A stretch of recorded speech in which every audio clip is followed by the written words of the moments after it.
After my recent videos about fires in LA, I had this comment from a viewer about the opposite situation, as, quote, here in southern Ontario and Quebec, we just got major record-breaking snowstorms back to back. The snow removal has been awful, which is no surprise, and it's actually easier to drive than to walk in my area. How would Edenicity affect snow removal, and what could it look like?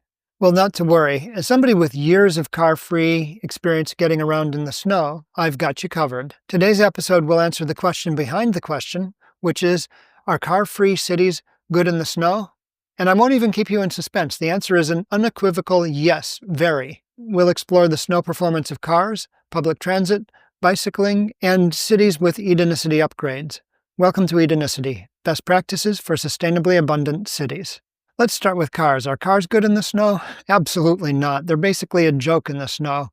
I used to live in Seattle, and although the city doesn't get that much snow, it's a very hilly city where snowplows were apparently in very short supply, at least back in the late 80s, early 90s when I lived there. And I have memories of just watching cars slide down these icy hills, slamming into one another until you had this whole mess of cars blocking an intersection at the base of the hill. Although the viewer's point is well taken of driving being easier than walking, because in Bloomington, Indiana, I remember falling 3 times on my way out to meet the letter carrier street side because I hadn't yet had time to break up the ice from a recent storm. I mean, the problem with cars is people feel secure in them, try to get from point A to point B, get stuck in the snow, and then all sorts of terrible things happen, not the least of which is the severe threat of inhaling exhaust fumes as the snow envelops the car. But I did have a relatively good experience in the snow in Seattle when I took the bus. I had a flight to catch the next morning and was rushing to get all my grading done and turned in. As my fellow grad students were leaving the office, they started warning me that it looked like maybe there was a blizzard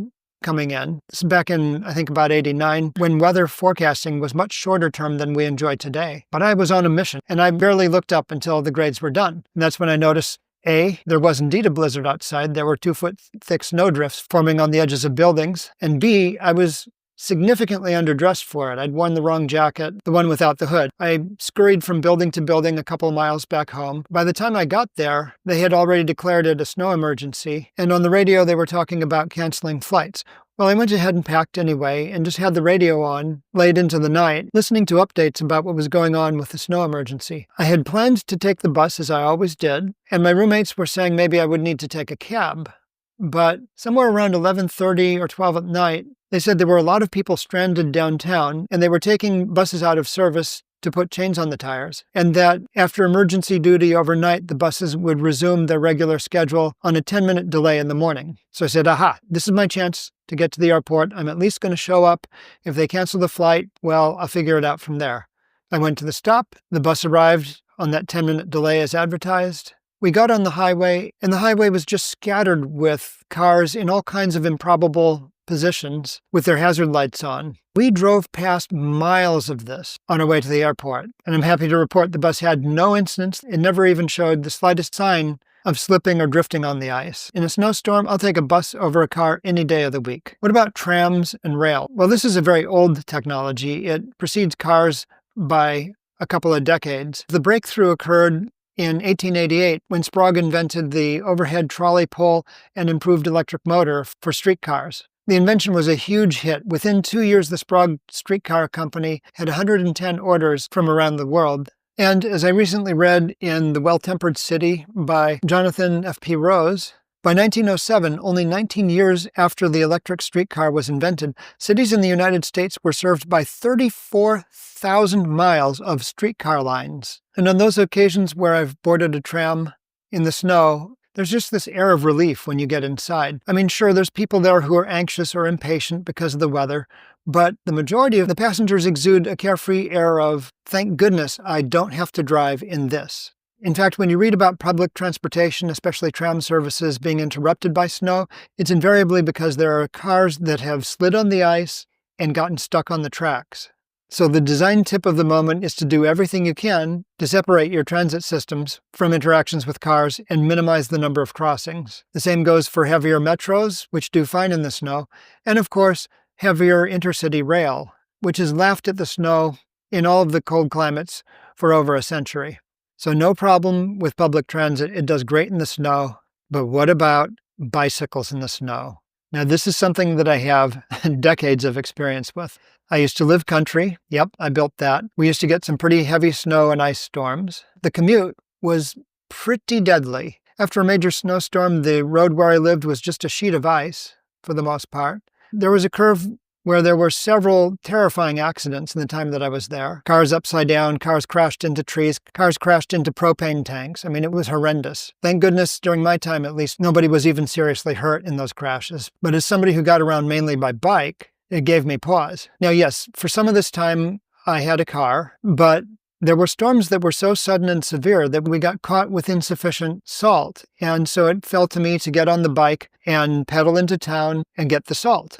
I also had other errands in town, and this was my way in, about 7 miles of ice on the bikeway, all of which was possible because my bike was up to the job. I had an old Bridgestone mountain bike that I modified with an extra cycle extension to become a longtail. And by the way, if you're going to go Googling around for extra cycle, they no longer manufacture the extension kits that turns a regular bike into a longtail, but I'm sure some are still floating around eBay and other resellers. The bike, of course, had knobby tires for the snow, and the really long wheelbase made it very stable. In fact, I found much more stable than walking. Now, in the inset, you can see that the bike was useful for hauling pipe and lumber that wouldn't have even fit in the car. And later, just to extend my range a bit, I added an electric motor to the front. I was able to use this bike in powder that was 30 centimeters or about 12 inches thick, just grinding my way through it, even in the areas that hadn't been plowed. It would slip on the ice, but you could feel where it was going and adjust and get your balance back. It was really well adapted to the climate. But you know what wasn't adapted? My folding bike, when I lived in Columbus a few years later, which I had to buy because the apartment complex where I lived wouldn't let me lock my longtail anywhere, and so I had to sell it and get this. You may notice that I added airless slick tires onto it, because in Columbus, they never sweep the streets, and I was getting way too many flats riding around town. And between the slicks and the short wheelbase, it was a real challenge to ride in the snow, but by this time I had at least 18 winters of snow riding, and it was a relatively fun challenge, as long as the snow wasn't deeper than about 4 or 5 inches, 10 or 12 centimeters. Because in those conditions, even in neighborhoods that weren't plowed yet, I could hold my course in the tire tracks that cars were leaving on the street. Anyway, this was my grocery gutter,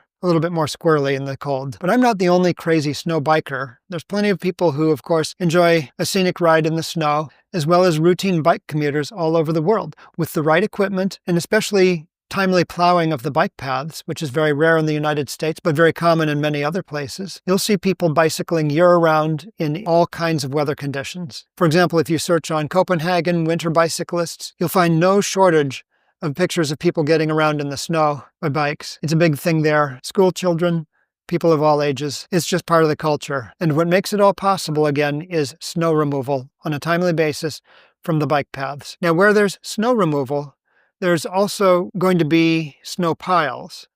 And in really heavy weather, as my viewer asked at the beginning today, the big issue becomes, what do you do with the snow? So let's look at how Edenicity would handle the snow. So Edenicity's snow strategy has 3 parts. The first is sheltered bikeways. So yes, these are bikeways with a sloping roof that keeps the weather off of you. Scorching sun, dousing rain, freezing snow. Sheltered bikeways would clearly have much less need for plowing, making them much more accessible year-round, both for bikes and for personal mobility devices, such as electric scooters, which would, of course, be governed to a maximum of 20 kilometers an hour, as are all motorized vehicles in a city of this size. In a previous episode, I've talked about how there's no loss of quality of service for service vehicles governed to these speeds in a high-density environment, and how in the early days of cars, city dwellers wanted to govern cars to low multiples of walking speed because they correctly perceived speeding cars as unsafe. The bikeway shelters themselves could shelter utility conduits for easy access during emergencies, and the paths would be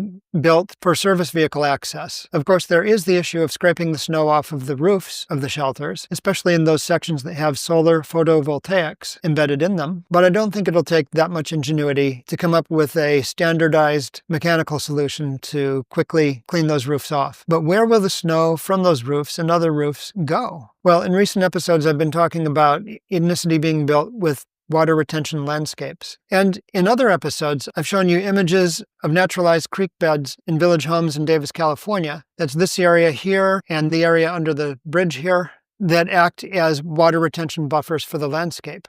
By placing these alongside some sections of the housing and the multi-use bikeways, these water retention basins could easily double as snow storage. As for the trams and metros themselves, in a car-free city there will be no encounters with cars. They're either elevated, underground, or low speed, so there's very little chance of derailment in even the worst possible conditions. And for the trams at least, the speeds are low enough that everyone is likely to survive them. Again, this is possible with a very high-density, mixed-use, multifamily environment where everything's close enough together that you don't need high speeds to get around the immediate environment, and then you can use elevated or underground metro to go the longer distances. That's why car-free cities are likely to be great places in the snow. And if you want to see the Edenicity land use concept for car-free cities, I've put a download link in the description.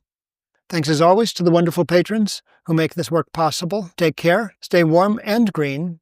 See you next time.